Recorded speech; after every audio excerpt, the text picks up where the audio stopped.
ഒന്ന് രാജാക്കന്മാരുടെ പുസ്തകം 14-ാം അധ്യായം. ആ കാലത്ത് യൊരോബെയാമിൻ്റെ മകനായ അബിയാവ് ദീനം പിടിച്ച് കിടപ്പിലായി.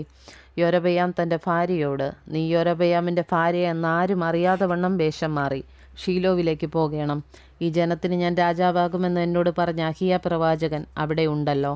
നിന്റെ കയ്യിൽ 10 അപ്പവും കുറേ അടകളും ഒരു തുരുത്തി തേനും എടുത്ത് അവൻ്റെ അടുക്കൽ ചെല്ലുക. കുട്ടിയുടെ കാര്യം എന്താകുമെന്ന് അവൻ നിന്നെ അറിയിക്കുമെന്ന് പറഞ്ഞു. യൊരോബെയാമിൻ്റെ ഭാര്യ അങ്ങനെ തന്നെ ചെയ്തു. അവൾ പുറപ്പെട്ട് ഷീലോവിൽ അഹിയാവിൻ്റെ വീട്ടിൽ ചെന്നു. എന്നാൽ അഹിയാവ് വാർദ്ധക്യ നിമിത്തം കണ്ണു മങ്ങിയിരുന്നത് കൊണ്ട് കാണുവാൻ വഹിയാതെയിരുന്നു. എന്നാൽ യഹോവ അഹിയാവോട്, യൊരോബെയാമിൻ്റെ ഭാര്യ തൻ്റെ മകനെക്കുറിച്ച് നിന്നോട് ചോദിപ്പാൻ വരുന്നു. അവൻ ദീനമായി കിടക്കുന്നു. നീ അവളോട് ഇന്ന പ്രകാരം സംസാരിക്കണം. അവൾ അകത്ത് വരുമ്പോൾ അന്യസ്ത്രീയുടെ ഭാവം നടിക്കുമെന്ന് അരുളി ചെയ്തു.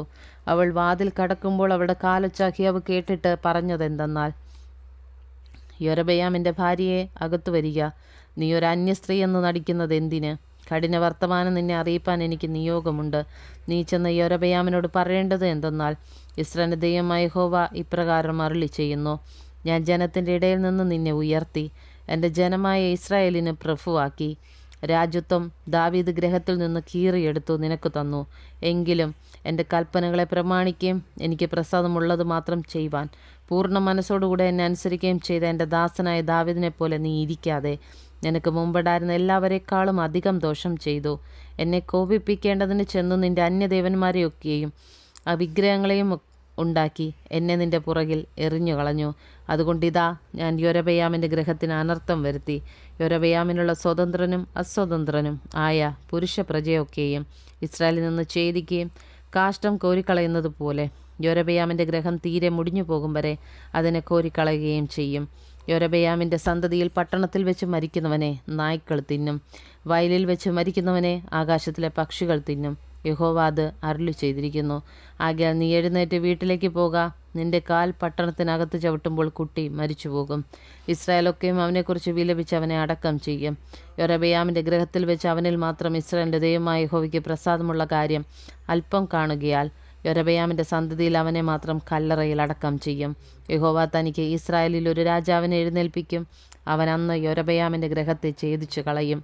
എന്നാൽ ഇപ്പോൾ തന്നെ എന്ത്?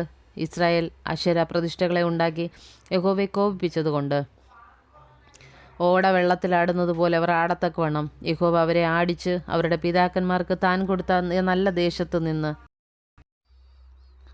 ഓട വെള്ളത്തിലാടുന്നത് പോലെ അവർ ആടത്തക്കവണ്ണം യഹോവ അവരെ ആടിച്ച് അവരുടെ പിതാക്കന്മാർക്ക് താൻ കൊടുത്ത ഈ നല്ല ദേശത്ത് നിന്ന് ഇസ്രായേലിനെ പറിച്ചെടുത്ത് നദിക്കക്കരെ ചിതറിച്ചു കളയും. പാപം ചെയ്യുകയും ഇസ്രായേലിനെ കൊണ്ട് പാപം ചെയ്യിക്കുകയും ചെയ്ത യൊരോബെയാമിൻ്റെ പാപനിമിത്തം അവൻ ഇസ്രായേലിനെ ഉപേക്ഷിച്ച് കളയും. എന്നാൽ യൊരോബെയാമിൻ്റെ ഭാര്യ എഴുന്നേറ്റ് പുറപ്പെട്ട് തിർസയിൽ വന്നു. അവൾ അരമനയുടെ ഉമ്മരപ്പടി കടക്കുമ്പോൾ കുട്ടി മരിച്ചു. യഹോവ തൻ്റെ ദാസനായ അഹിയ പ്രവാചകൻ മുഖാന്തരം അരുളി ചെയ്ത വചനപ്രകാരം അവർ അവനെ അടക്കം ചെയ്തു. ഇസ്രായേലൊക്കെയും അവനെക്കുറിച്ച് വിലാപം കഴിച്ചു. യൊരോബെയാം യുദ്ധം ചെയ്തതും രാജ്യമാണതുമായ അവൻ്റെ മറ്റുള്ള വൃത്താന്തങ്ങൾ ഇസ്രായേൽ രാജാക്കന്മാരുടെ വൃത്താന്ത പുസ്തകത്തിൽ എഴുതിയിരിക്കുന്നുവല്ലോ.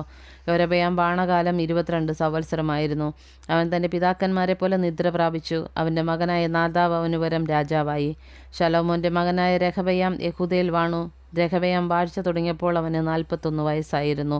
യഹോവ തൻ്റെ നാമം സ്ഥാപിപ്പാൻ എല്ലാ ഇസ്രായേൽ ഗോത്രങ്ങളിൽ നിന്നും തിരഞ്ഞെടുത്ത നഗരമായ യെരൂശലേമിൽ അവൻ 17 സംവത്സരം വാണു. അമ്മോന്യ സ്ത്രീയായ അവൻ്റെ അമ്മയ്ക്ക് നയമായെന്നു പേർ. യഹൂദ യഹോവയ്ക്ക് അനിഷ്ടമായുള്ളത് ചെയ്തു. അവർ ചെയ്ത പാപങ്ങൾ കൊണ്ട് അവരുടെ പിതാക്കന്മാർ ചെയ്തതിനേക്കാൾ അധികം അവനെ ക്രുദ്ധിപ്പിച്ചു. എങ്ങനെയെന്നാൽ അവർ ഉയർന്ന കുന്നിന്മേലൊക്കെയും പച്ചമരത്തിൻ കീഴിലൊക്കെയും പൂജാഗിരികളും സ്തംഭവിഗ്രഹങ്ങളും അശേര പ്രതിഷ്ഠകളും ഉണ്ടാക്കി. പുരുഷ മൈഥുനക്കാരും ദേശത്തുണ്ടായിരുന്നു. യഹോവ ഇസ്രായേൽ മക്കളുടെ മുമ്പിൽ നിന്ന് നീക്കിക്കളഞ്ഞ ജാതികളുടെ സകല മ്ലേച്ഛതകളും അവർ അനുകരിച്ചു. എന്നാൽ രഹബെയാം രാജാവിൻ്റെ 5-ാം ആണ്ടിൽ മിസ്രയീം രാജാവ് ശീശക്ക് യെരൂശലേമിൻ്റെ നേരെ വന്നു.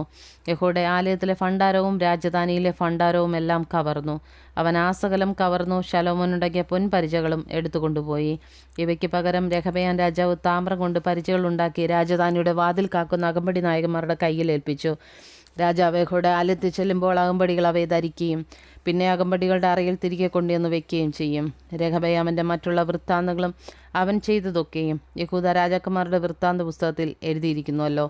രെഹബെയാമിനും യൊരോബെയാമിനും തമ്മിൽ ജീവപര്യന്തം യുദ്ധമുണ്ടായിരുന്നു. രെഹബെയാം തൻ്റെ പിതാക്കന്മാരെ പോലെ നിദ്ര പ്രാപിച്ചു. അവൻ്റെ പിതാക്കന്മാരോടുകൂടെ ദാവീദിൻ്റെ നഗരത്തിൽ അവനെ അടക്കം ചെയ്തു. അമ്മോന്യ സ്ത്രീയായ അവൻ്റെ അമ്മയ്ക്ക് നയമാ എന്നു പേർ.